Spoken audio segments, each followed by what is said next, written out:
Hello everyone, this is Diksha Rathore and welcome back to my channel. So friends, ये video बहुत special है क्योंकि जो बच्चे सीटेट का एग्ज़ाम देना चाह रहे हैं और उनकी पेडागोजी में जो है अच्छी तैयारी नहीं है, ठीक है, तो आप ही अगर वीडियो को देख लेते हो ना तो विदाउट प्रिपरेशन जो है आप सीटेट के क्वेश्चन को क्रैक कर सकते हो। ओके, तो क्या क्या जो है मैंने इसमें मेन पॉइंट्स रखे हैं, पॉजिटिव नेगेटिव, जिस तरह से क्वेश्चन आपके एग्ज़ाम में पूछे जाते हैं तो उसको मद्देनज़र रखते हुए इसमें मैं आपकी पैडागोजी भी कवर करूँगी। ठीक है, पैडागोजी भी जल्दी से कवर हो जाएगी और जो मेन मेन पॉइंट होते हैं ना, सिर्फ आपको एक छोटे से स्पेशल कीवर्ड्स जो है वो ध्यान में रखने हैं, तो अपने जो है आप क्वेश्चन को सही टिक कर सकते हो। तो आपको ये वीडियो जो है कंप्लीट वॉच करनी है और वीडियो को ज़्यादा से ज़्यादा शेयर कीजिए, लाइक कर दीजिए और जिन्होंने चैनल को सब्सक्राइब नहीं किया है तो चैनल को सब्सक्राइब कर लें। तो शुरू कर लेते हैं आज की क्लास का सबसे पहला पॉइंट। देखिए, सीटेट में मेनली किस तरह से क्वेश्चन आते हैं आपके, या तो हाँ में पूछे जाते हैं क्वेश्चन या नहीं में पूछे जाते हैं। कई बार नहीं की जगह ना आपको अप्रासंगिक भी दिया होता है, तो अप्रासंगिक का अर्थ भी नहीं होता है, यानी नेगेटिव में होता है। तो अगर आपके क्वेश्चन जो है पॉजिटिव में आते हैं, मतलब हाँ में पूछे जाते हैं, तो सबसे पहले हम वो पॉइंट डिस्कस करेंगे। ठीक है, तो सबसे पहला पॉइंट है डियर रूढ़िबद्धता। देखिए, रूढ़िबद्धता जो है ये किस में आती है, यानी लड़का लड़की में जो भी पार्शलिटी होती है, लड़कियों को जो है ज़्यादा मान्यता देनी है लड़कियों की लड़कों की कंपैरिजन, तो ये ना रूढ़िबद्धता को दर्शाता है। तो इस तरह का ये जो पॉइंट होता है ना, ये पॉजिटिव में पूछा जाता है आपसे। आपको क्वेश्चन पूछ लिया जाएगा कि भाई लड़कियों की बुद्धि जो है लड़कों से अधिक होती है, तो ये रूढ़िबद्धता, लैंगिक रूढ़िबद्धता का जो है ये उदाहरण होता है। तो ये एक हमारा पॉजिटिव पॉइंट है। लैंगिक पूर्वाग्रह जस्ट अभी मैंने डिस्कस किया है। लैंगिक पूर्वाग्रह यानी जेंडर के बेस पर उनसे पार्शलिटी करना, तो ये पॉजिटिव पॉइंट है। तो आपको क्वेश्चन को ध्यान में रखकर ही इसका आंसर लगाना है कि अगर इस तरह के क्वेश्चन पूछे जाते हैं तो उसमें आपको टिक करना है लैंगिक पूर्वाग्रह। ओके, एक है समृद्ध भाषिक परिवेश, यानी बच्चों को जो है समृद्ध भाषिक परिवेश उपलब्ध कराना ताकि बच्चे जो है ईजिली सीख सके और अपनी लर्निंग को और ज़्यादा जो है ग्रो कर सके। तो ये पॉजिटिव पॉइंट है, सकारात्मक ये बिंदु है, समृद्ध भाषिक परिवेश बच्चों को उपलब्ध कराना। अगला है मौलिकता। देखिए, मौलिकता क्या होती है, जो बच्चे क्रिएटिव बच्चे होते हैं ना उनमें मौलिकता पाई जाती है। तो जहाँ पर भी सामाजिकता का नाम आता है ना तो वहाँ पर कनेक्ट होता है मौलिकता, यानी क्रिएटिव बच्चों में मौलिकता पाई जाती है। तो अगर पूछा जाए कि क्रिएटिव बच्चों में क्या पाई जाती है, तो आंसर में अगर मौलिकता, तो आपको यहाँ पर टिक कर देना है। ठीक है, अगला है बहुभाषिकता, यानी एक से अधिक भाषाओं को जानते हैं बच्चे और क्लास में बहुभाषी जो कक्षा होती है वो एक संसाधन के रूप में, एक सोर्सेज के रूप में आपके लिए जो है हेल्पफुल होती है। तो बहुभाषिकता एक संसाधन के रूप में कार्य करती है। ये सभी जो मैं पॉइंट आपको बता रही हूँ ना डियर, ये आप लिख लीजिए या आप इसको समझ लीजिए अच्छे से, और सिर्फ आपको इन छोटे छोटे पॉइंट्स को देखकर ही अगर एग्जाम में हाँ में कोई क्वेश्चन पूछा है तो आपको टिक कर देना है। ठीक है, अगला है समूह या समाज। ये पॉइंट मैंने क्यों इंक्लूड किया है, ताकि बच्चे जो हैं ग्रुप में सीखें और समाज के द्वारा, क्योंकि जब बच्चे समूह में मिलते हैं, ठीक है, समाज के लोगों के साथ मिलते हैं, तो उनके द्वारा जो है बच्चों का ज़्यादा इंट्रैक्शन होता है, बच्चों का कम्युनिकेट ज़्यादा होता है और बच्चे ईजिली सीखते हैं और बहुत बेहतर तरीके से सीखते हैं। ठीक है, बच्चों को स्वतंत्र वातावरण देना, यानी उनको इंडिपेंडेंट रखना है ना, स्वतंत्र रूप से, उन पर कोई प्रेशर नहीं रखना है, बच्चों को स्वतंत्र वातावरण देना है ताकि उनको अपनी बात कहने और सुनने के उनको अवसर मिले। ठीक है, अवधारणात्मक समझ, यानी कोई भी अगर हम कॉन्सेप्ट बच्चों को पढ़ाते हैं तो हमारा मेन फोकस ये होना चाहिए कि बच्चे जो है उस कॉन्सेप्ट को समझे, यानी बच्चों में अवधारणात्मक समझ जो है विकसित करनी है। क्लियर।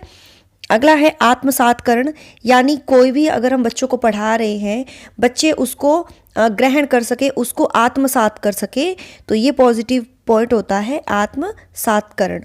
ठीक है, निदान एवं उपचार, यानी क्वेश्चन में पूछा जाएगा कि भाई बच्चों को जिस एरिया में कमजोरी है उसका पता लगाने के लिए क्या किया जाता है, तो ऑब्वियसली निदान का हम पहले यूज़ करते हैं, है ना, देन उसके बाद हम उपचार करते हैं। कठिनाइयों का पता लगाने के लिए सबसे पहले हम निदान करते हैं, देन उसके बाद जब हम पता लगा लेते हैं, देन उसके बाद हम उसका उपचार करते हैं। तो ये पॉइंट बहुत ही इंपॉर्टेंट है।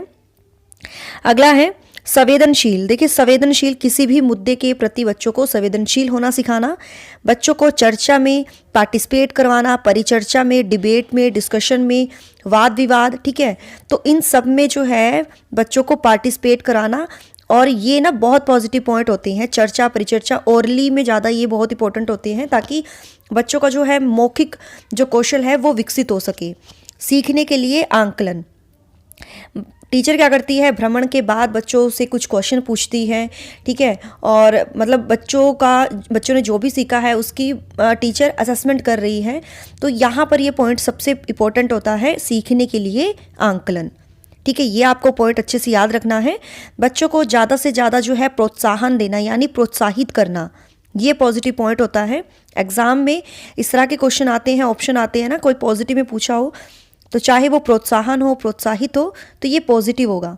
अंत्यक्रिया, यानी बच्चे जो है अगर ज़्यादा से ज़्यादा इंटरेक्शन करते हैं टीचर के साथ, स्टूडेंट के साथ, जो उसके क्लासमेट्स होते हैं, ज़्यादा से ज़्यादा अंत्यक्रिया करना है जो है बहुत ही पॉजिटिव पॉइंट होता है। विकसित पद्धति, यानी बच्चों के लिए जो है न्यू टेक्निक का यूज़ करना, नए नए मेथड्स का यूज़ करना, ताकि बच्चे जो हैं हर एक कॉन्सेप्ट को हर एक मेथड से सीख सकें, है ना। स्वतंत्र चिंतन, यानी बच्चों को जो है हम स्वतंत्र चिंतन, यानी आपके ऊपर कोई प्रेशर नहीं है कि आपको सिर्फ यहीं तक सोचना है, आप स्वतंत्र तरीके से सोच सकते हैं, यानी असीमित चिंतन, है ना। बच्चों को अनलिमिटेड थिंकिंग के अपॉर्चुनिटीज़ उनको देना, ऐसा नहीं है कि हम उनको सीमित रखेंगे कि आप सिर्फ यहीं तक सोच सकते हो। बच्चों की थिंकिंग स्किल को और ग्रो करना, तो ये स्वतंत्र चिंतन जो है मानी कि उनको स्वतंत्र चिंतन प्रोवाइड कराना कि आप स्वतंत्र सोचें, ओके।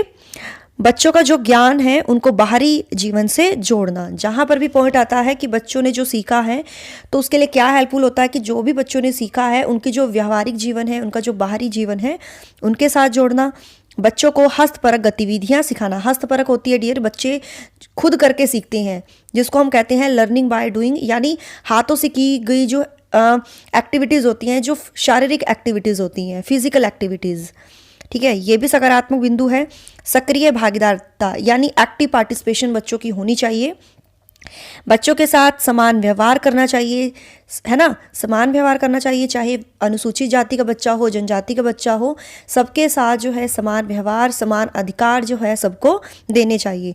प्रश्न करने के अवसर, जब भी टीचर क्लास में पढ़ाता है बच्चों को तो इस तरह से बच्चों को जो है अवसर देने चाहिए। कोई भी टीचर पढ़ा रहा है तो इस तरह का माहौल जो है क्लास में क्रिएट करे कि बच्चे जो हैं ज़्यादा से ज़्यादा प्रश्न पूछते, ठीक है। प्रश्न पूछना जो है ज़्यादा से ज़्यादा बच्चों की एक मोटिवेटेड क्लास का ये साइन माना जाता है, ओके। आवासीय विद्यालय खोलना, ठीक है, बच्चों के लिए आवासीय विद्यालय खोलना और फीडबैक लेना, प्रतिपुष्टि, यानी बच्चे ने जो भी कुछ पढ़ा है तो टीचर जब पढ़ा लेती है बच्चों को तो उनका फीडबैक लेती है, यानी जैसे मैं पढ़ाती हूँ उसके बाद मैं आपसे पूछती हूँ कि कहाँ पर आपको दिक्कत है, कहाँ पर आपको नहीं समझ में आया, तो फीडबैक लेना ये बहुत ज़रूरी होता है, ठीक है।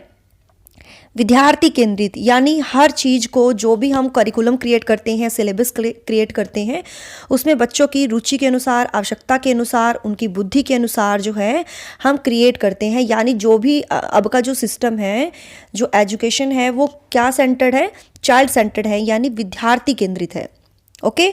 पोर्टफोलियो, बच्चों का जो भी व्यवहार है, खेल के दौरान कक्षा में बच्चा क्या बिहेव करता है, ठीक है, और अपने क्लासमेट्स के साथ या उसके टीचर्स के साथ कैसा उसका बिहेवियर है, जो भी पूरा रिकॉर्ड है वो हम पोर्टफोलियो में रिकॉर्ड रखते हैं। तो portfolio is a positive point. अवलोकन और निरीक्षण करना, यानी बच्चों में अवलोकन शक्ति का विकास करना, निरीक्षण शक्ति का विकास करना, ठीक है। तो अवलोकन और निरीक्षण ये पॉजिटिव पॉइंट है। मातृभाषा में शिक्षा, यानी बच्चों को जो है मदर लैंग्वेज में हम टीच करेंगे, ठीक है। चर्चाओं में बच्चों को शामिल करना, कोई भी डिबेट अगर चल रही होती है, कोई भी मुद्दा अगर चल रहा होता है, यानी प्रदूषण के ऊपर, महंगाई के ऊपर, जनसंख्या के ऊपर, कोई भी क्लास में कोई भी टॉपिक होता है, डिस्कशन होती है, बच्चों को उनमें शामिल करना। अन्य बच्चों के साथ जो है उनको खेलना, ठीक है, बच्चों को दूसरे बच्चों के साथ जो है कहेंगे कि भाई आप इनके साथ खेलिए, ठीक है। ये सभी पॉजिटिव पॉइंट है। किसी वाक्य को सही बोलकर बताना है ना। कोई भी वाक्य अगर बच्चों को नहीं आता है तो हम उनको सही बोलकर बताएंगे। ऑडियो विजुअल एड का यूज़ करना डियर, ये सबसे इफेक्टिव होता है। ठीक है, ज़्यादातर जो दृश्य बाधित होते हैं यानी जिनको दिखने में प्रॉब्लम होती है ना, तो हम ज़्यादातर उनको ना ऑडियो के तरीके से हम उनको ज़्यादा पढ़ाते हैं। और जो ये होते हैं जैसे मतलब पूरे कंप्लीटली ब्लाइंड होते हैं, तो उनको हम क्या करते हैं, ब्रेल लिपि के थ्रू पढ़ाते हैं, है ना। तो कहने का मतलब ये है कि हमें ना ऑडियो विजुअल का यूज़ करना है ताकि बच्चे जो हैं ईजिली सीख जाएं। ऑडियो विजुअल में आपका ब्लैक बोर्ड भी आता है, पिक्चर्स आती हैं, और ये आपका एपिडाइस्कोप आता है। ठीक है, ये सभी जो हैं आपके चार्ट वगैरह मॉडल्स, ये सभी ऑडियो विजुअल एड में आते हैं। आपके कंप्यूटर, रेडियो सब आते हैं। ठीक है, टीचिंग मेथड जो है, जो बच्चों के लिए हम टीचिंग मेथड यूज़ करते हैं, यानी हम पढ़ाने के लिए जो शिक्षण जो हम विधियाँ यूज़ करते हैं। ठीक है, अगला है शांत व खुशहाल वातावरण, ताकि बच्चे जो हैं शांत रहे और पीसफुल वातावरण उनको क्रिएट करें। ऐसा नहीं है कि उनको शोर शराबा वाला इन्वायरमेंट देंगे, है ना, या जो है मतलब ऑन द रोड आपका स्कूल है, बाहर से व्हीकल्स की आवाज़ें आ रही हैं तो बच्चे पढ़ नहीं रहे हैं, तो इस तरह से हम उनको एकदम पीसफुली जो है इन्वायरमेंट देंगे, बिल्कुल सकारात्मक जो इन्वायरमेंट देंगे। बच्चों को आत्मनिर्भर बनाना यानी सेल्फ डिपेंडेंट। ठीक है, बच्चे जो हैं दूसरों पर ना निर्भर रहकर खुद पर निर्भर रहें, है ना, आत्मनिर्भर। उत्तरदायित्व की भावना का बच्चों में विकास करना, कि बच्चे जो है हर अपनी एक रिस्पॉन्सिबिलिटी को जो है समझे और वो जो है उसको निभाएं, है ना, ये मेन पॉइंट होता है। बच्चों में सकारात्मक यानी सकारात्मक रुख बच्चे के लिए अपनाना होगा, कठोर रवैया नहीं हमें अपनाना है, और सकारात्मक वातावरण उनको देना है, और बच्चों के व्यवहार को जो है, बच्चों की नॉलेज को वास्तविक जीवन से जोड़ना, बाहरी दुनिया से जोड़ना या स्थानीय जीवन से जोड़ना। ओके, अगला है पूर्व ज्ञान से जोड़ना, यानी बच्चों की जो नॉलेज है, जब भी हम बच्चों को नया कुछ पढ़ाते हैं तो बच्चों की प्रीवियस नॉलेज से कोरिलेट करके पढ़ाना, यानी पीके टेस्टिंग करना। प्रीवियस नॉलेज के बेस पर हम उनको नया ज्ञान प्रोवाइड कराएंगे। बच्चों में गतिशीलता होनी चाहिए।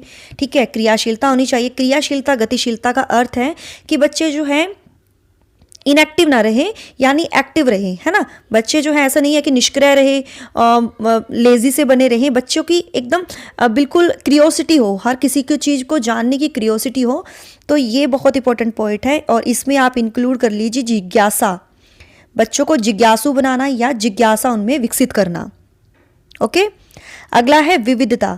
देखिए, समावेशी शिक्षा में हर डाइवर्सिटी के बच्चे आते हैं, विविधता का उत्सव मनाती है समावेशी शिक्षा। कहने का अर्थ है कि हर कैटेगरी के बच्चे, चाहे वो मंदबुद्धि हो, विकलांग बच्चे हों, मेंटल डिसेबिलिटी वाले बच्चे हैं, प्रतिभाशाली हैं, तो सभी बच्चों को इंक्लूड किया जाता है। हर विविधता का जो है सम्मान करती है समावेशी शिक्षा, उनको मुख्य धारा से जोड़ना।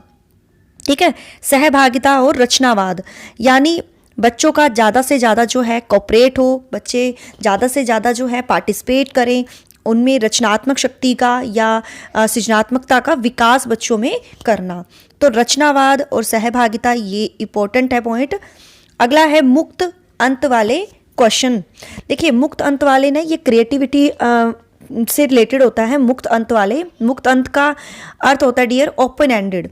ओपन एंडेड का अर्थ होता है कि भाई जिस तरह से हम आपसे क्वेश्चन पूछते हैं, जैसे कि भाई अगर धरती पर पेड़ ना रहे तो, अगर बारिश आनी बंद हो गई, अगर गर्मी सर्दी जो है ये हो ही ना, मतलब सीज़न हो ही ना, तो बच्चे क्या करेंगे। बच्चों से इस तरह के क्वेश्चन जब पूछे जाते हैं ना, बच्चे अनलिमिटेड सोचते हैं, उनकी कल्पना शक्ति का विकास होता है, उनकी थिंकिंग जो स्किल है, चिंतन कौशल, वो विकसित होता है, यानी ओपन एंडेड इस तरह के क्वेश्चन होते हैं। तो मेनली जो ये पॉइंट्स होते हैं ना, ये रिलेटेड होते हैं आपके क्रिएटिविटी से, सृजनात्मकता से रिलेटेड होते हैं। ओके, सक्रिय अध्ययन। सक्रिय अध्ययन का अर्थ होता है डियर भाई एक्टिव स्टडी करे बच्चे। ये नहीं है कि बच्चे लेजी से बन के पढ़ रहे हैं, बच्चे जो है इंटरेस्टिंग वे से पढ़ें और उनमें ना सक्रिय अध्ययन यानी एक्टिव होकर जो है वो स्टडी करें, सेल्फ स्टडी करें, तो ये इंपॉर्टेंट होता है। और लर्निंग बाय डूइंग, यानी बच्चे करके सीखें, है ना, लर्निंग बाय डूइंग, तो ये सबसे इंपॉर्टेंट पॉइंट है। पुनर्बलन, यानी जब भी बच्चे कुछ सही या गलत करते हैं तो रिफोर्समेंट देना उनको बहुत ज़रूरी होता है। रिफोर्समेंट दो तरह का होता है, एक होता है पॉजिटिव, एक होता है नेगेटिव। अगर बच्चे अच्छा करते हैं तो आप उनको टॉफ़ी या कोई भी आप उनको दो शब्द कह सकते हो, वेरी गुड या कुछ भी, है ना। रिफोर्समेंट इस तरह से होता है।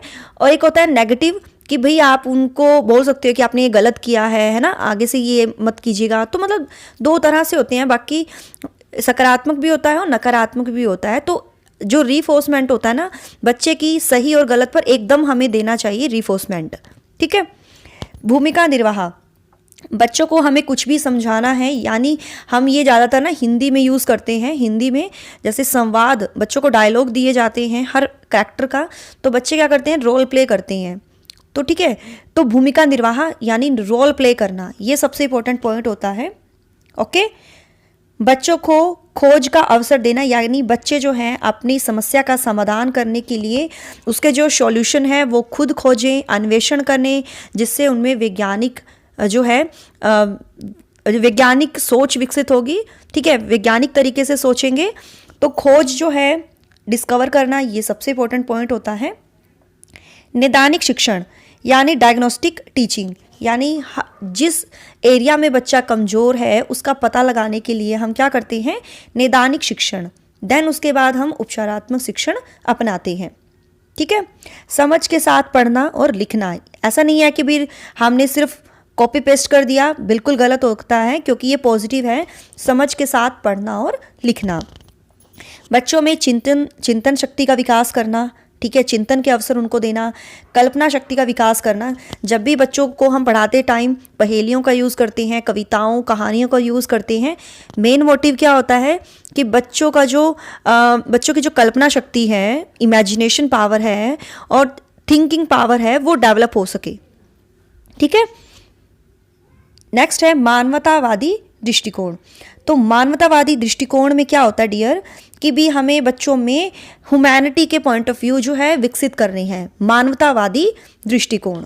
ठीक है, सूचना को एकत्रित करना, यानी बच्चों को जब भी हम कुछ जैसे हमने कोई भी प्रोजेक्ट दे दिया बच्चों को, और बच्चे क्या करेंगे, गूगल से कलेक्ट करेंगे, न्यूज़पेपर से कलेक्ट करेंगे, कहीं से भी कलेक्ट करेंगे, वो सूचना को एकत्रित करेंगे, है ना। कोई भी हम जब काम देते हैं ना बच्चों को, तो क्या करते हैं बच्चे, सूचना को एकत्रित करना, है ना। बच्चे खुद खोज करते हैं, सूचना को कलेक्ट करते हैं और फिर वो आपके सामने प्रेजेंट करते हैं। ओके, नेक्स्ट पॉइंट है प्रत्येक बच्चा विशिष्ट है। बिल्कुल सही बात है। देखिए, हर सभी में इंडिविजुअल डिफरेंसेस होते हैं, रुचि के आधार पर, बुद्धि के आधार पर, आवश्यकता के आधार पर, पर्सनैलिटी के आधार पर, क्योंकि हर बच्चा विशिष्ट होता है। ठीक है, सभी में जो है समान गुण नहीं होते हैं, हर व्यक्ति अलग होता है, तो प्रत्येक बच्चा जो है विशिष्ट होता है। ठीक है, समान व्यवहार और अधिकार, ये मैंने अभी बताया था आपको, बच्चों के साथ जो है समान व्यवहार करना चाहिए। ठीक है, चाहे वो मंदबुद्धि बच्चा है, ठीक है, या शारीरिक विकलांगता का बच्चा है, और किसी का भी आईक्यू जो है कम है, तो हम ऐसा नहीं कराएंगे कि भी हम उसको स्पेशल फील कराएंगे कि भी आप में ना कमी है। या सिंगल पेरेंट्स होते हैं जिनके, या तो किसी की मम्मा नहीं होती है या पापा नहीं होते हैं, तो हम उनके साथ ना नॉर्मल बिहेव करेंगे। ठीक है, समान अधिकार देंगे, लड़का लड़की को समान अधिकार देंगे, या जो भी मतलब कुछ भी होता है ना, तो हम उनको सेम रखेंगे, है ना। अगला है बच्चों को प्रयोग के अवसर देना, समृद्ध परिवेश बच्चों के लिए उपलब्ध कराना, समाजीकरण, है ना। समाज के द्वारा ही जो है बच्चा, समाजीकरण का विकास होता है, समाजीकरण के द्वारा बच्चा सामाजिक प्राणी बनता है। ठीक है, प्रतिक्रिया, यानी बच्चों का रिएक्शन जानेंगे हम, प्रतिक्रिया व्यक्त करना, है ना। प्रतिक्रिया व्यक्त करना, बच्चों को नैतिक मूल्यों के बारे में सिखाना। व्यापक, यानी व्यापक का अर्थ होता है डियर, कई बार आंकलन में पूछा जाता है, मूल्यांकन में पूछा जाता है कि किस किस को शामिल किया जाता है, तो ऑप्शन में होता है ना कई बार कि भाई कुछ पक्षों को ही जो है इसमें रखा जाता है। ये गलत होता है, क्योंकि व्यापक तौर पर सभी पक्षों को इसमें इंक्लूड किया जाता है, शारीरिक हो, मानसिक हो, संवेगात्मक हो, संज्ञानात्मक हो, हर किसी को इसमें इंक्लूड किया जाता है। दैट्स वाई CCE, है ना, कंटिन्यू कॉम्प्रिहेंसिव इवैल्यूएशन, यानी व्यापक तौर पर बच्चे का मूल्यांकन किया जाता है। ओके, SBAC यानी स्कूल बेस्ड असेसमेंट, ये सबसे इंपॉर्टेंट होता है कि जब भी पूछा जाए कि भी किस तरह का आंकलन होना चाहिए, तो स्कूल बेस्ड होना चाहिए, यानी विद्यालय आधारित, आपके विद्यालय में ही जो है आपका आंकलन होना चाहिए, क्योंकि आपके जो टीचर्स हैं स्कूल के, वही आपको जो है अच्छी तरह से समझते हैं, आपकी आवश्यकताओं को।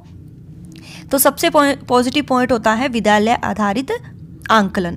ठीक है, स्वाभाविक, यानी बच्चों के लिए स्वाभाविक वातावरण का निर्माण करना, बच्चों को गतिविधियों में शामिल करना। तो ये जो पैडागोजी है ना डियर, ये हर पैडागोजी के लिए इंपॉर्टेंट है, चाहे वो आपकी सीडीपी की हो, हिंदी की हो, ईवीएस की हो, साइंस पैडागोजी हो, आपकी इंग्लिश पैडागोजी हो या मैथ्स पैडागोजी हो, सभी में ये जो है पॉइंट्स इंपॉर्टेंट होते हैं। ओके, आगे कर लेते हैं। तर्क के आधार पर सोचना, ये पूछा जा सकता है कि सबसे अच्छा सोचना कौन सा होता है, तो आर्गूमेंट के आधार पर सोचना, लॉजिकली सोचना, तो ये सबसे इंपॉर्टेंट होता है। तर्क के आधार पर सोचना, प्रत्यक्ष अनुभव, यानी बच्चों को जब हम भ्रमण पर ले जाते हैं, मेन मोटिव क्या होता है कि बच्चे प्रत्यक्ष अनुभव करें और उनका जो नॉलेज है, जो कक्षा में इन्होंने सीखा है, उनका बाहरी जीवन से जोड़ना। बच्चों के साथ ज़्यादा से ज़्यादा सहयोग करना, ठीक है, संयोगात्मक गतिविधियाँ का यूज़ करना, और ऑडियो विजुअल एड यूज़ करने का हमारा मोटिव क्या होता है कि बच्चों की जो इंद्रियां हैं उनका प्रयोग करना और उनको सक्रिय रखना। सामाजिक गतिविधियां कराना, बच्चों से ज़्यादा सोशल एक्टिविटी में पार्टिसिपेट करवाना, विद्यार्थियों के द्वारा ज़्यादा से ज़्यादा प्रश्न पूछना, ठीक है, क्षेत्र भ्रमण पर ले जाना, है ना। क्षेत्र भ्रमण, जब भी हम बच्चों को पढ़ाते हैं और हम उसके बाद भ्रमण पर ले जाते हैं, क्षेत्र भ्रमण पर, ये बहुत ही इंपॉर्टेंट होता है ताकि बच्चे जो हैं अनुभव, प्रत्यक्ष अनुभव प्राप्त कर सकें। अग्रोन्मुखी, यानी एक टीचर की, एक बच्चे में एक माता पिता की भूमिका क्या होती है बच्चे के उसमें, विद्यालय में या उसके जीवन में, तो अग्रोन्मुखी जो है उसका बिहेवियर होना चाहिए माता पिता का अपने बच्चे के प्रति। टीचर को पढ़ाने के लिए धैर्य और दृढ़ता जो है बहुत इंपॉर्टेंट होती है, ठीक है। अभिप्रेरित यानी बच्चों को ज़्यादा से ज़्यादा मोटिवेट करना, इंडिविजुअली ध्यान देना सभी पर, ठीक है। ऐसा नहीं है कि कंपैरिजन में ध्यान देना है, देना सभी पर ध्यान है। ऐसा नहीं है कि इसकी कंपैरिजन इस पर ज़्यादा ध्यान देना, बिल्कुल गलत होगा। बच्चों पर व्यक्तिगत ध्यान देना, यानी पर्सनली या इंडिविजुअली ध्यान देना, और क्रिया एवं प्रयोग, यानी बच्चों पर ज़्यादा से ज़्यादा जो है हमें ध्यान तो देना है, साथ में उनको प्रयोग के अवसर भी देना है। और स्वयं अनुवीक्षण, यानी इसका अर्थ होता है कि भाई हम बच्चों को खुद एक चीज़ को जानने के अवसर दे रहे हैं, ठीक है, कि भी वो खुद क्या करें, उसको ऑब्जर्व करें, उसका अनुवीक्षण करें, ठीक है। ये होता है बच्चों में वैज्ञानिक अन्वेषण विकसित करना, यानी वैज्ञानिक सोच विकसित करना। क्लियर। उपचारात्मक कार्य, यानी निदानात्मक शिक्षण के बाद हम जो भी उसको दूर करने के लिए जो पॉइंट्स हम यूज़ करते हैं, तो उसके बाद हम क्या करते हैं, उपचार करते हैं। तो हम जो अपनाते हैं वो उपचारात्मक कार्य होता है। ओके, अगला पॉइंट है हिंदी लैंग्वेज में। ये मेनली हिंदी लैंग्वेज में पॉइंट्स होते हैं, बाकी वैसे ये सभी में ही होते हैं। भाषा अर्जन, यानी भाषा अर्जन क्या होता है डियर, जो लैंग्वेज आप भाषा को अर्जित करते हो। देखो, अर्जन का अर्थ होता है जब आप स्कूल में जाकर किसी भाषा को अर्जित करते हो, यानी जैसे आप घर पर तो इंग्लिश बोलते हो, लेकिन स्कूल में आप जो सीखते हो, है ना, अर्जित करते हो, वो आपकी हिंदी होगी, है ना। जो आप स्कूल में जाकर बाहर के लोगों से आप अर्जित करते हो, वो तो आपकी जो भाषा होती है वो अर्जन होती है, यानी भाषा अर्जन कहलाता है। लेकिन जो भाषा आप नॉर्मली अपने आप ही सीख लेते हो, जो आपके घर में बोलते हैं, आसपास बोलते हैं, तो वो भाषा अधिगम होता है, ठीक है। तो भाषा अर्जन जो है ये पॉजिटिव पॉइंट है। समृद्ध भाषिक परिवेश बच्चों को उपलब्ध कराना, ताकि बच्चे जो हैं इस इन्वायरमेंट में सीख सकें। दक्षता, यानी भाषिक दक्षता उनमें विकसित करना, ठीक है। अवसर उपलब्ध कराना, बच्चों को ज़्यादा से ज़्यादा भाषा प्रयोग के अवसर देना। ये भाषा प्रयोग अगर क्वेश्चन उसमें पूछा जाए ना आंसर्स में कि भाई भाषा का मेन मोटिव क्या होता है, भाषा सिखाने का, भाषा का प्रयोग सिखाना बच्चों को, कि बच्चे भाषा का प्रयोग कैसे करें, है ना। अगला है ज्ञानात्मक कौशल बच्चों में विकसित करना। सामाजिक सांस्कृतिक प्रवेश बच्चों के लिए उपलब्ध कराना, ठीक है। तो ये आप इसको अच्छे से याद रख लेना। निदानात्मक, यानी किसी भी विषय के बारे में जानने के लिए कहाँ पर बच्चे की कमी है, तो उसके बाद पहले हम निदानात्मक करते हैं, देन उसके बाद हम उपचारात्मक कार्य अपनाते हैं। संवाद अदायगी करना, यानी जब भी बच्चों में मौखिक कौशल विकसित करना है तो संवाद अदायगी यानी डायलॉग के थ्रू पढ़ना, है ना। बच्चों को करैक्टर के अकॉर्डिंग दे दिए जाते हैं डायलॉग और बच्चे रोल प्ले करते हैं, यानी भूमिका निर्वाह करना। ओके। शैक्षणिक कठिनाइयों को दूर करना। निदानात्मक के बाद जो है उपचारात्मक होता है। मेन मोटिव क्या होता है? बच्चों की एजुकेशनल जो कठिनाइयाँ होती हैं उनको दूर करना, ठीक है। और ये ना नेगेटिव होता है डियर कि भाई ये थोड़ा बस इसमें याद कर लीजिए, बाकी मैं नेगेटिव पॉइंट और आपको बताऊंगी, ये हिंदी में इम्पोर्टेंट है। कठोर रवैया नेगेटिव होगा, ये नकारात्मक। बच्चों के प्रति कभी भी हमें कठोर रवैया नहीं अपनाना चाहिए, ठीक है। बनावटी बोली का प्रयोग नहीं करना है हमें, ठीक है। बनावटी बोली इज अ नेगेटिव पॉइंट। आगे हम पढ़ेंगे, ये पॉजिटिव पॉइंट है अभिप्रेरणा से रिलेटेड। अभिप्रेरणा से काफ़ी क्वेश्चन बनते हैं आपके। रुचि, तो अभिप्रेरणा के लिए मेन मोटिव क्या होता है? जब हमारी रुचि होगी तभी हम मोटिवेट होते हैं उस काम को करने के लिए। उत्सुकता यानी क्रियोसिटी, ये पॉजिटिव पॉइंट है। प्रोत्साहन, प्रशंसा, भावना, अधिगम और सफलता, ये जो पॉइंट है ना, ये अभिप्रेरणा से रिलेटेड हैं। जो भी आपसे क्वेश्चन अगर एग्जाम में पूछा जाए और इनके बारे में जिक्र हो तो आपको जो है अच्छे से इसको टिक कर देना है, ठीक है।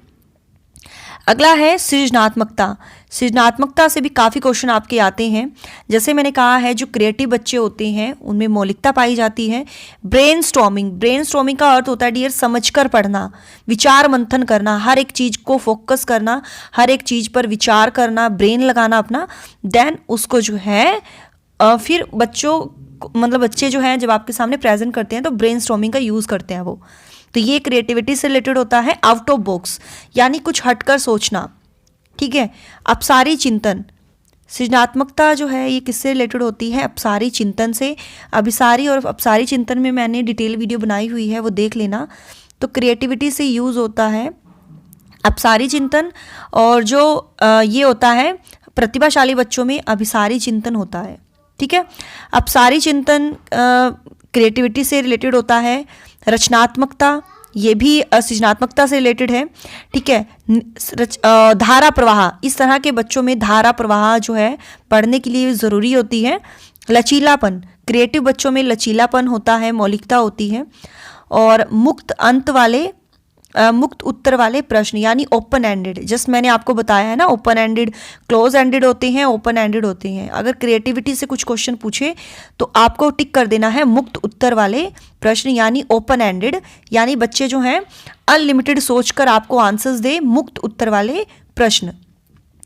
बच्चों को स्वतंत्र चिंतन देना, ठीक है। बच्चे जो हैं इंडिपेंडेंट होकर सोचे, प्रखर बुद्धि के ये होते हैं। नया व नवीन कार्य, यानी ये बच्चे जो हैं नया और किसी नई चीज़ का निर्माण करते हैं, ठीक है। नया व नवीन कार्य। कल्पनाशीलता, इनका मेन मोटिव क्या होता है? जब भी हम इस तरह से क्वेश्चन उनसे पूछते हैं, उनकी इमेजिनेशन पावर जो है वो डेवलप हो सके। ये ज़्यादा उत्सुक होते हैं हर चीज़ को जानने के लिए, जिज्ञासु होते हैं ये कि आसपास क्या हो रहा है उसके बारे में जानने के लिए ये ज़्यादा जो है ये जिज्ञासु ज़्यादा होते हैं कि ये ना मतलब ये सोचते हैं कि हम इसको भी देख लें, ये क्या होता है, ये कैसे हो रहा है ना। इस तरह के क्वेश्चन ये ज़्यादा पुट करते हैं। पार्श्व चिंतन, ठीक है, स्वयं करके सीखना, लर्निंग बाय डूइंग। निर्माण एवं खोज, देखिए निर्माण एवं खोज ये ज़्यादातर मेनली ये बात की है पियाजे ने, निर्माण एवं खोज के ऊपर, ठीक है डियर। तो ये आप इसको पॉइंट को याद कर लेना। अगर पूछा जाए निर्माण एवं खोज का सिद्धांत किसने दिया है, तो ये जीन पियाजे ने दिया है, जो स्विट्जरलैंड के मनोवैज्ञानिक हैं। डिटेल वीडियो बनाई हुई है मैंने जीन पियाजे, वाइगोत्स्की और कोहलबर्ग के ऊपर, वो वीडियो आप देख लेना। अगला है चुनौतीपूर्ण कार्य, यानी बच्चों को चैलेंज वाले काम देना, चुनौतीपूर्ण कार्य देना, ठीक है। ये सभी जो थे ये आपके सृजनात्मकता से रिलेटेड है। अगला है वाइगोत्स्की। देखिए ले वाइगोत्स्की जो है ये रूसी मनोवैज्ञानिक हैं। इन्होंने ज़्यादा अपना जो है काम किया था भाषा के ऊपर किया था, समाज के ऊपर किया था, क्योंकि इन्होंने समाज सांस्कृतिक सिद्धांत दिया था और ये कहते थे कि ज़्यादा से ज़्यादा बच्चे का विकास तभी होगा जब वो समाज के लोगों से मिलेंगे। तो जहाँ पर भी वाइगोत्स्की का नाम आता है वहाँ पर समाज का नाम आता है। तो आप ना इसको ध्यान से देख लीजिएगा, ठीक है डियर, आप इसको समझ लीजिएगा कि भाई ये कहते क्या थे वाइगोत्स्की, ठीक है। भाषा का ये मेन पॉइंट रखते थे। समाज, परस्पर यानी परस्पर अंत्यक्रिया, ये कहते थे कि एक दूसरे का इंटर रिलेशन हो, आपस में सहयोग, है ना, एक दूसरे को कोऑपरेट करे बच्चे, सक्रिय भागीदार रहें। एक्टिव पार्टिसिपेशन हो। और ये कहते थे कि बच्चे जो है अनुकरण के द्वारा सीखते हैं, यानी आपको देखकर सीखते हैं। संस्कृति का प्रभाव इन पर पड़ता है। ZPD समीपस्थ विकास क्षेत्र यानी जोन प्रॉक्सिमल डेवलपमेंट, ये किसने कही थी बात? लेव वाइगोत्स्की ने कही थी। ठीक है, अगला है जीन पियाजे से रिलेटेड अगर आपसे कुछ क्वेश्चन पूछा जाता है, वैसे तो मैंने डिटेल वीडियो बनाई हुई है। विचार के ऊपर बात कही थी जीन पियाजे ने। जीन पियाजे कहते थे कि पहले बच्चे में विचार उत्पन्न होते हैं, उसके बाद वो भाषा का प्रयोग करता है। ठीक है, अनुकूलन, अनुकूलन के बारे में जो है ये जीन पियाजे ने बात की थी। निर्माण एवं खोज के ऊपर की थी, व्यवस्थापन के ऊपर की थी, संज्ञानात्मक का सिद्धांत इन्होंने दिया था। समावेशन करना यानी पुरानी चीज का नए चीजों में समावेश होना समावेशन कहलाता है। स्कीमा के ऊपर बात इन्होंने की थी। समायोजन के ऊपर बात की थी। तर्क, है ना, कि बच्चे जो हैं लॉजिकली सोचें, उनमें सोच विकसित हो, चिंतन शक्ति का जो है इसमें विकास हो। कल्पना के बारे में इन्होंने कहा था, रचनात्मक के बारे में इन्होंने कहा था। तो ये सब पॉइंट हैं जो आपको याद रखनी है, ये ना जीन पियाजे से रिलेटेड हैं, तो आप इसको अच्छे से याद कर लेना। ओके, आगे जो है डियर नेगेटिव पॉइंट्स हैं। देखिए अब तक जो मैंने आपको बताए थे वो पॉजिटिव पॉइंट थे जो आपसे क्वेश्चन आपसे हाँ में पूछे जाते हैं। अब क्वेश्चन आते हैं कि भाई ये बताइए इनमें से कौन सा अप्रासंगिक है या कौन सा नहीं है। तो आपको सिर्फ क्या करना है, पॉइंट देख लेना है। देखिए सबसे पहला पॉइंट है केवल, है ना, केवल आता है ना जिसमें, तो ये ना पॉजिटिव नहीं होता है, ये नेगेटिव पॉइंट होता है। एक तो केवल वाला, ठीक है, या आपसे पूछा जाए सिर्फ यही, है ना, कुछ ही, ऐसे होता है ना, कुछ ही पक्षों का मूल्यांकन करना, है ना, या संज्ञानात्मक विकास का ही जो है विकास करना ही जो आता है, ये भी नेगेटिव होता है। एक साथ तुलना, यानी बच्चों की एक दूसरे के साथ क्या करना, तुलना करना। क्या हम बच्चों में तुलना करेंगे, कंपैरिजन करेंगे? गलत, है ना, क्योंकि तो नेगेटिव चीज होती है, तुलना करना इज द नेगेटिव पॉइंट। हम तुलना नहीं करेंगे, ये नेगेटिव है। अगर आपसे नेगेटिव में पूछा जाए, बच्चों के साथ पक्षपात करना, पक्षपात करना यानी पार्शलिटी करना बच्चों के साथ, ये तो बहुत गलत बात है। प्रतिस्पर्धा, कंपटीशन, प्रतिस्पर्धा कराना, ये भी नेगेटिव है। दिखावा करना, है ना, दिखावा करना, बनावटी बोली का प्रयोग करना, ये तो गलत होगा ना, शो ऑफ करना। बच्चों को डांटना, ये भी गलत है, ये तो आप अच्छी तरह से देख ही सकते हो। कठोर अनुशासन उनके लिए अगर होगा तो ये भी गलत है, बच्चे स्ट्रिक्ट डिसिप्लिन में नहीं सीख पाएंगे। और बच्चों को दंड देना, है ना, पनिशमेंट देना। देखिए पनिशमेंट जो है कई तरह की होती है, फिजिकल पनिशमेंट होती है, मेंटल पनिशमेंट होती है, ये गलत होती है। लेकिन जो मनोवैज्ञानिक दंड होता है ना डियर, ये अच्छा होता है। अगर आपसे पूछा जाए कि कौन सा दंड सही है, तो मनोवैज्ञानिक दंड। तो मनोवैज्ञानिक दंड में क्या होता है डियर, मनोवैज्ञानिक में मतलब आप उनको ना शर्मिंदगी महसूस करा सकते हो, आप उसको बोल सकते हो कि आपने ये गलत किया है, उनको फील कराकर। तो ये होता है मनोवैज्ञानिक दंड। तो दंड भी एक अच्छा भी होता है, गलत भी होता है। अगर उनको फिजिकल टॉर्चर करे, मेंटली टॉर्चर करे, वो तो गलत है, लेकिन मनोवैज्ञानिक दंड जो है वो सही होता है। तो दंड की अगर यहाँ पर बात आए, अगर वहाँ पर कुछ लिखा हुआ ना हो, तो दंड तो गलत होता है। ठीक है, बच्चों को हतोत्साहित करना, यानी बच्चों को अगर हम हतोत्साहित करेंगे तो ये नेगेटिव होता है, अगर प्रोत्साहित करेंगे ऑपोजिट इसका, वो अच्छा होता है। ठीक है, शिकायत करना, ये कंप्लेनिंग जो होती है ना भाई, ये बहुत गलत होती है। या उसके पेरेंट्स के आगे शिकायत करना, या उनके माता पिता या उनके टीचर के आगे शिकायत करना, है ना, ये गलत होता है। रटना, रटने पर बल देना, ये बिल्कुल गलत है। रटना नहीं है, हमें समझना है। अप्रासंगिक, है ना, अप्रासंगिक जस्ट मैंने आपको बताया है, गलत होता है। उपेक्षा करना, ये बहुत गलत होता है। अपेक्षा करना तो सही होता है, एक्सपेक्टेशन, लेकिन उपेक्षा करना ये बिल्कुल गलत है। पृथक्करण, क्या हम भाई प्रतिभाशाली बच्चों को जो है हम डिसेबिलिटी जिन बच्चों में होती है, क्या हम उनसे अलग करेंगे? बिल्कुल गलत, गलत है ये, क्योंकि पृथक्करण करना, अलग करना, ये नेगेटिव पॉइंट होता है, क्योंकि हमें तो उनको सामान्य बच्चों के साथ पढ़ाना है ना। ऐसा तो नहीं होगा भाई कि हम उनको अलग ही कर देंगे। भाषा के प्रयोग को अमान्य करना, कि जो भी बच्चे लैंग्वेज बोल रहे हैं, जिस तरह से बच्चे भाषा का प्रयोग कर रहे हैं, हम उनको अमान्य करेंगे कि भी आप इस तरह से नहीं बोल सकते हो, आप अपनी मदर लैंग्वेज को यहाँ पर यूज़ नहीं कर सकते। ये तो गलत हो गया ना। नेगेटिव पॉइंट है तुलना में अधिक ध्यान देना, किसी की तुलना में बच्चों को दूसरों को ज़्यादा ध्यान देना, बच्चों का वर्गीकरण करना, है ना, बच्चों को क्लासिफाई कर देते हैं कि आप तो प्रतिभाशाली बच्चे हो, आप मंदबुद्धि बच्चे हो। बच्चों को उपाधि नहीं देनी है, बच्चों में उपाधि नहीं देनी है। ये जो इंटेलिजेंट टेस्ट होते हैं, जो भी बच्चों से टेस्ट कराए जाती हैं, तो उनका मेन मोटिव ये थोड़ी ना होता है कि बच्चों का वर्गीकरण करना, ऐसा नहीं होता है। बस ये होता है कि बच्चों की रिजल्ट को जानकर जो है हम ना उनके अकॉर्डिंग बच्चों को हम टीच कर सकें, ये होता है पॉइंट। कंठस्थ करना, ये नेगेटिव पॉइंट होता है डियर, कंठस्थ करना। और ये ना इसमें मैं 2-3 वर्ड भूल गई हूँ। एक तो हो गया जैसे शब्दावली और परिभाषाओं को याद करना, ये गलत होता है। एक मानक भाषा का यूज़ करना और तकनीकी भाषा को यूज़ करना, तकनीकी भाषा, मानक भाषा, शब्दावली और परिभाषाओं पर जोर देना, ये भी नेगेटिव पॉइंट होते हैं। ठीक है। दबाव डालना बच्चों पर, प्रेशर डालना, चिंता, मारपीट, ये तो आप देखते ही पहचान जाओगे भी ये तो नेगेटिव है। बंद अंत वाले प्रश्न यानी क्लोज एंडेड वाले जो होते हैं ये नेगेटिव होते हैं। ओके। पाठ्य पुस्तक पर बल देना, टेक्स्ट बुक पर बल देना, ये गलत होता है डियर। टेक्स्ट बुक पर ज़्यादा हम फोकस करेंगे। शापट से उत्तर उतारना, यानी बस जो लिखा है वो उतार लिया, यानी कॉपी पेस्ट कर लिया, ये गलत होगा। शब्दों को सीमित करना, डियर सीमित नहीं करना है हमें, असीमित करना यानी अनलिमिटेड करना है। ऐसा नहीं है कि बच्चों आपको सिर्फ, मैंने आपसे जो कुछ क्वेश्चन पूछा है ना, आप सिर्फ 100 वर्ड्स में ही जवाब दोगे, इससे बाहर आप कुछ दे ही नहीं सकते।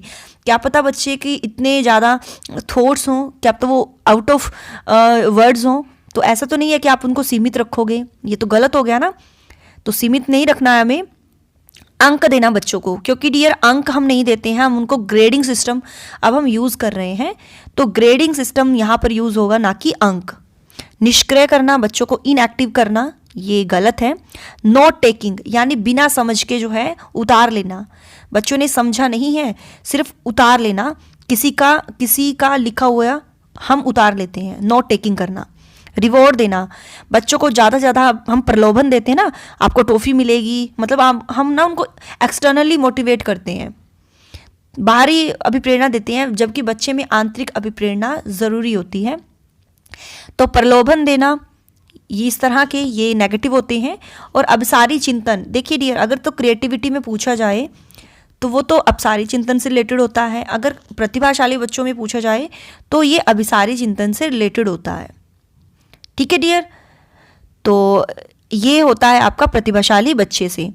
तो डियर ये हमारी जो पैडागोजी है कंप्लीट हो जाती है, जिसमें से हमने पॉजिटिव नेगेटिव वर्ड्स जो हैं डिस्कस कर लिए हैं।